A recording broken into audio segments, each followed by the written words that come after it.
Hi, my name's Patty Booth Hodges, and this is my professional dispositions video for my special education 501 Foundations in Special Education class. The first question: what is the special education teacher's role in supporting learning, improving planning and practice, and upholding professional expectations and ethics, and collaboratively advancing the profession? I think the very first thing is, out of all the many roles that a special education teacher plays, is to have high expectations. Often I'm told to, I think this might be a little rough for your kiddos, so they can just do half, or you can do every third problem. That doesn't get them all of the information. A special education learner has right and responsibility to learn all the information, and they can. It just may need to be in a different format or broken into pieces so it's more digestible for them. An example would be maybe a learner has a great deal of difficulty with writing, and it's not really legible, or they don't really have the control needed. They can use a talker. They can use a Chromebook or laptop, or they can have a scribe. Any of these things still lets them accomplish all of the work, but just in a form that they find palatable.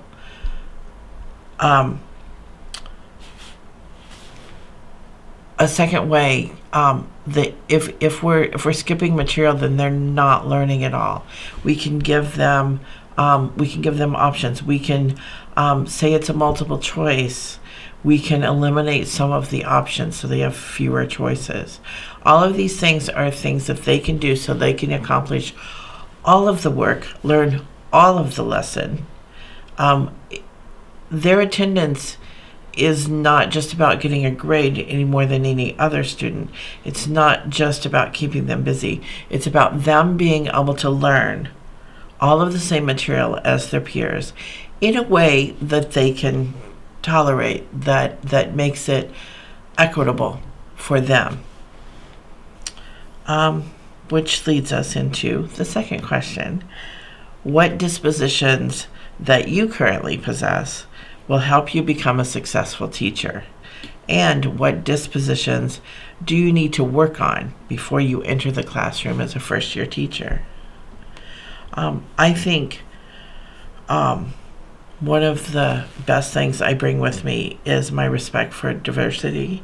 I really do respect diversity and welcome diversity in all forms in our classrooms, in our school in general.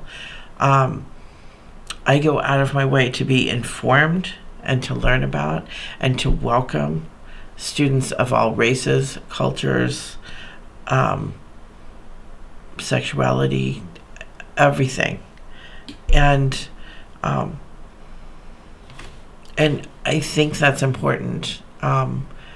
It's hard enough to have a learning issue without someone judging you on another level or making you feel uncomfortable.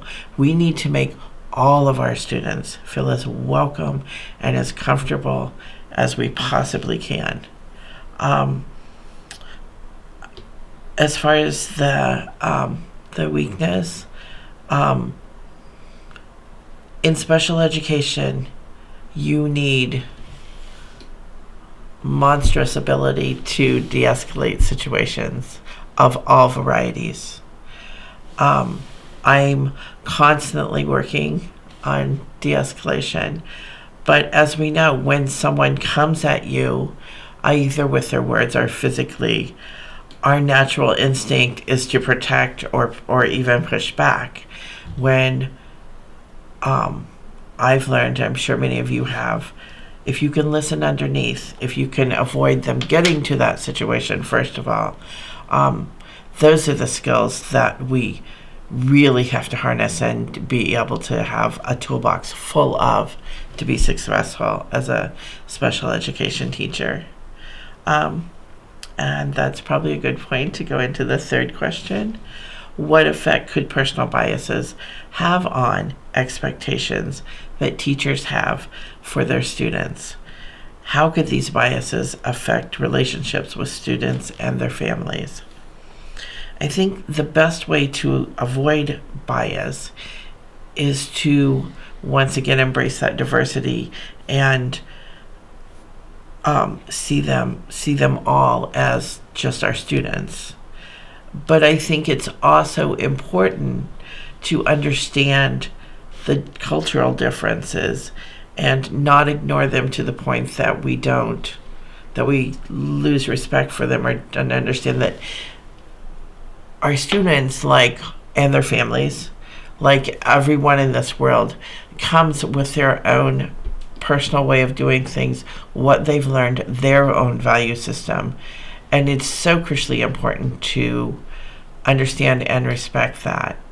I learned a great deal about this a couple of years ago, over the course of a year, when something happened in our community involving some of our students, and